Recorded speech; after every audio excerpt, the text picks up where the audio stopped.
Payday hits. For about 6 hours, you feel rich. By day 10, it's gone. Not on anything stupid. Rent, groceries, a bill you forgot about, maybe one dinner out, because you deserved it. You tell yourself next month will be different. It won't be. And it's not because you're bad with money. It's because your brain was never designed to handle money the way modern life demands. And almost nobody explains that part. Here's a strange fact.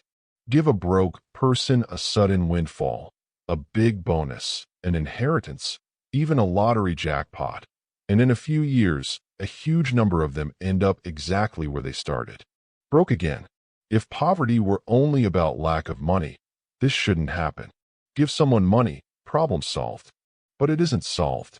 Because the thing keeping most people stuck was never the absence of money in their hand.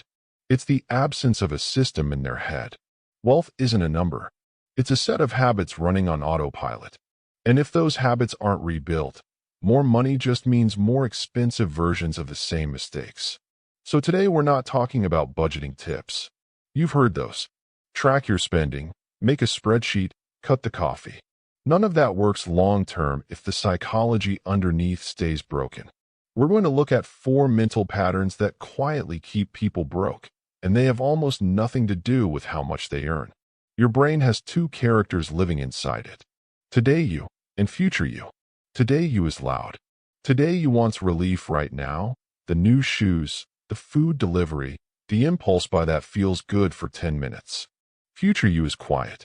Future you is the one who'll actually have to pay the credit card bill, but future you doesn't get a vote in the moment of decision. Today you always shows up first. This is called present bias, and it's not a character flaw, it's wiring. For most of human history, right now was the only thing that mattered. If food was in front of you, you ate it, because tomorrow wasn't guaranteed. That instinct kept our ancestors alive. It also makes a paycheck disappear in days. Here's the part nobody tells you. Willpower doesn't fix this. You cannot out-discipline a wiring problem.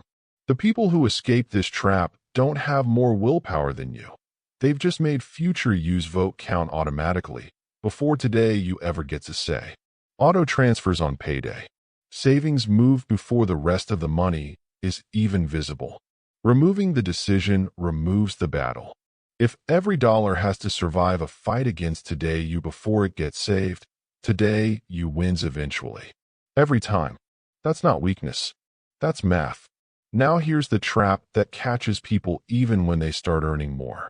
You get a raise. Finally, breathing room. Except, somehow there isn't any. The new salary arrives, and so does a slightly nicer apartment. A newer phone. More takeout, because you've earned it. Within a few months, you're making more money than ever and still living paycheck to paycheck. This is lifestyle inflation, and it's sneaky because every individual upgrade feels reasonable.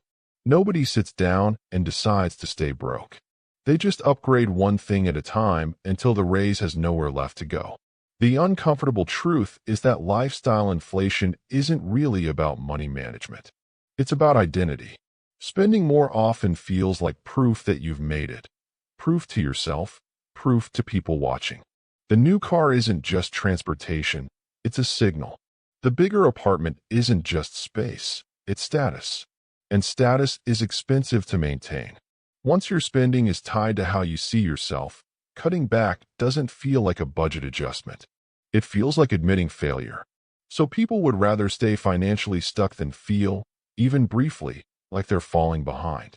This is exactly why 2 people can earn wildly different incomes and end up in the same financial position. The income isn't the variable.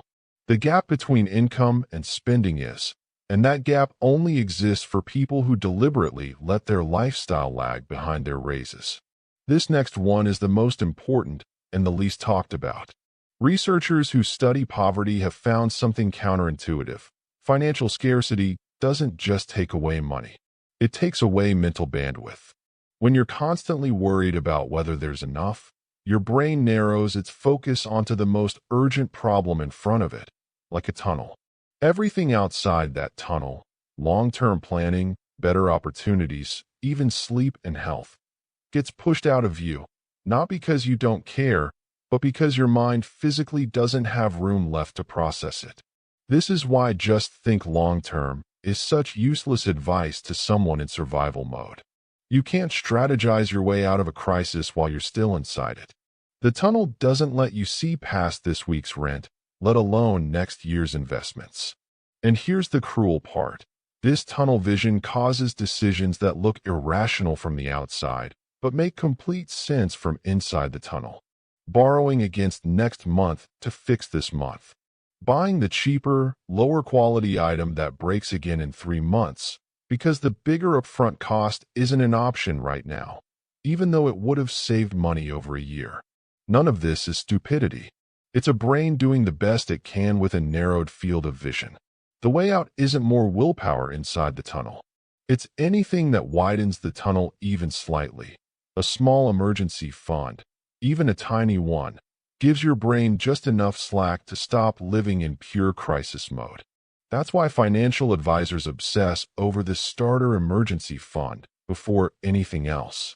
It's not really about the money. It's about giving your brain back its peripheral vision. Last one, and it might be the hardest to escape because it's everywhere now.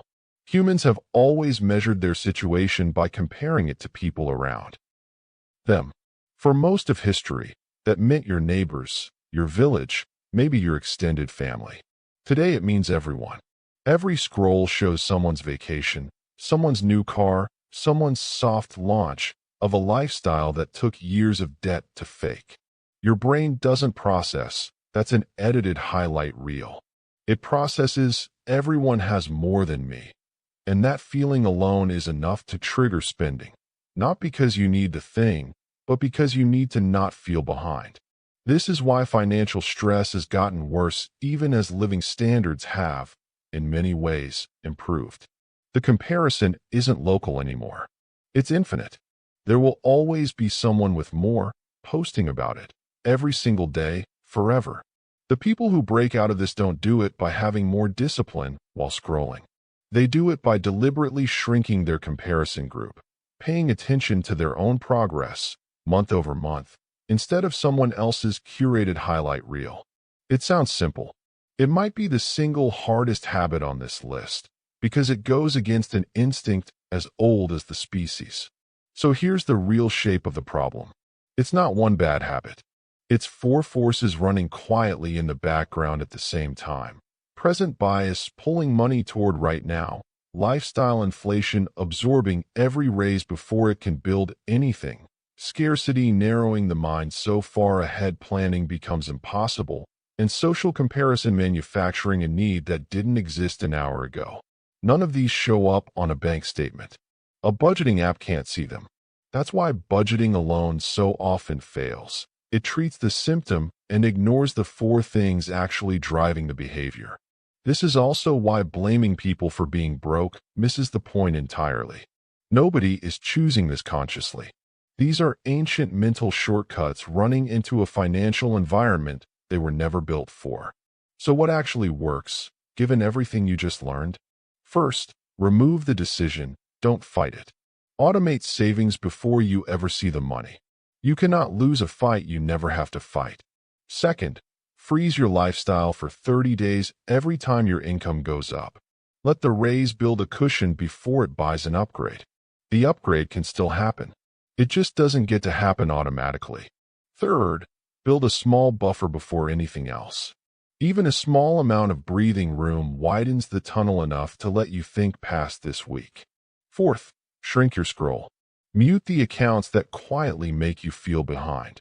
Your financial brain can't tell the difference between real competition and a stranger's edited highlight reel. So don't give it the chance to compare. None of this requires earning more money first. That's the part most people get backwards. You don't fix the psychology after you get rich. You fix the psychology, and that's what makes it possible to stay rich once you get there. Being broke was never really about how much you earned.